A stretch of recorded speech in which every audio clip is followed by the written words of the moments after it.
Lors de ce tutoriel, je vais vous expliquer comment créer des folios d'entrée-sortie d'un petit module programmable de type Zelio de chez Schneider. Comment on fait? On va chercher l'assistant d'entrée-sortie. Donc on fait traitement entrée-sortie.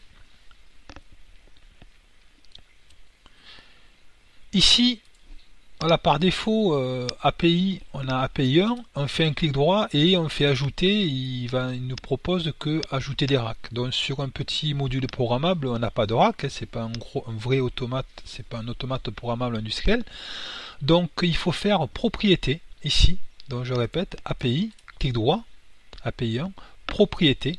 Et là, on va chercher notre module programmable là. Donc catalogue, sélection catalogue, ça change pas trop par rapport à la V4R2.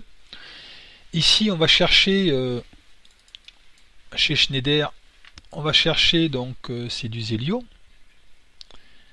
Il apparaît ici, c'est du Zelio logique. Et on va prendre par exemple un SR3, qu'est-ce qu'il y est?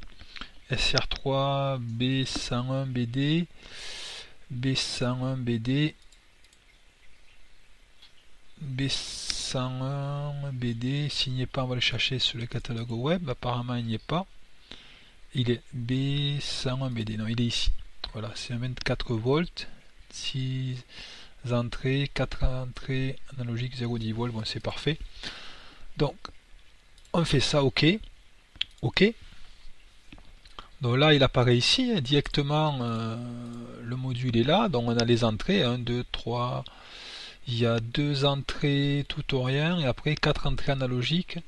Donc on va l'appeler, on va mettre des mnémoniques. Alors je vais pas tous les faire bien évidemment, hein. Je vais en faire un ici là, I1. Alors s'il faut aller pour saisir les mnémoniques, il faut aller dans ici.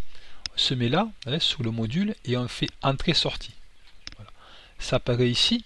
Il a trouvé directement que c'est I1, I2, IB, etc. I1, I2 pour les entrées analogiques. Alors on va faire par exemple mnémonique, je vais marquer BP.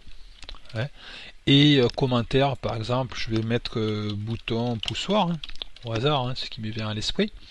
Ensuite, on va marquer, aller pour une entrée ANA, on va marquer, mettons, capteur ultrason. Hein, allez, ultrason.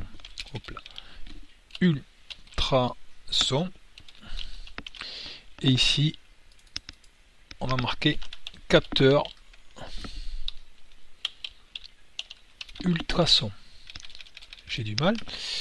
Ultrason. Voilà, capteur ultrason. On aurait pu faire pareil pour des sorties. On peut prendre une sortie. Allez, par exemple, on va prendre O1 la sortie. O1 pour la sortie. Voilà, ici.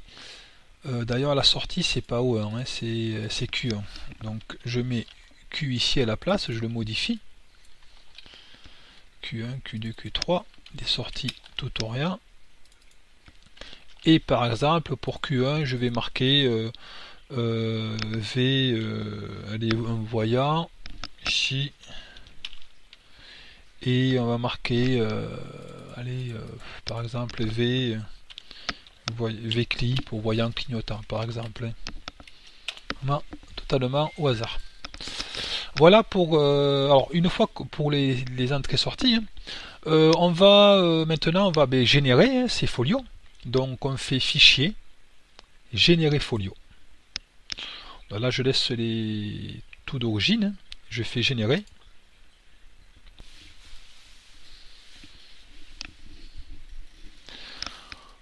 Alors je fais fichier ouvrir folio, je vais dans mon explorateur de folio et mes cartes ont été créées. Là j'ai mon petit module qui est là. Et après j'en ai pas beaucoup, hein. J'ai mes cartes d'entrée et ici mes cartes de sortie avec bien sûr ce que j'ai saisi au préalable, les mnémoniques et les commentaires là-haut.